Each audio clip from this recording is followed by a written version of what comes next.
Drama serial Bajjo जिसमें आपको दिखाया जाएगा कि सबा की असलियत जब सब घर वालों के सामने आती है तो सबा बहुत ज्यादा शर्मिंदा होती है। सब घर वाले उससे नफरत करते हैं। जब अहमर घर आता है तो वो घर आकर सबको बताता है कि मुझे दादू ने जूस मंगवा कर दिया। जब मैंने जूस पिया तो मैं वहीं पे बेहोश हो गया। फिर जब मेरी आंख खुली तो वहाँ पे मैं कुछ लोगों के पास था।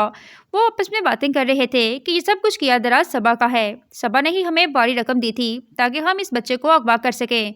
ये बात सुनकर फवाद और जवाद को बहुत ही ज्यादा गुस्सा आता है। अमर कहता है कि मैं इसीलिए कहता था कि मुझे दादू अच्छी नहीं लगती। इनके इसी रवैये की वजह से मुझे दादू से नफरत थी। ये बात सुनकर जवाद अपनी माँ से पूछता है कि आप बताएं आपने ये सब कुछ क्यों किया।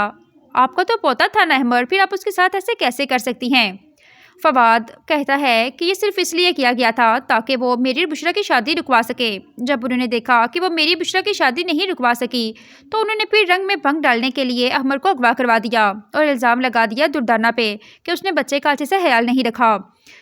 फिर जवाद कहता है कि मम्मी आपने साबित कर ही दिया कि आप हमारी सगी नहीं सुतेली माँ हैं, और अगर हम आपके सगे बेटे होते तो आप अहमर को ऐसे कभी भी अगवा नहीं करवाती। सबा कुछ बोलने ही लगती है तो जवाद उसे खामोश करवा देता है और कहता है कि अब आपकी जो हमारी नजर में हैसियत थी, जो अहमियत थी, सब खत्म हो चुकी है। जवाद अपनी माँ से कहता है कि आपने आज तक जो भी हमें कहा हमने आपकी हर बात मानी, लेकिन आप इतना गिर जाएंगी हमने कभी सोचा भी नहीं था।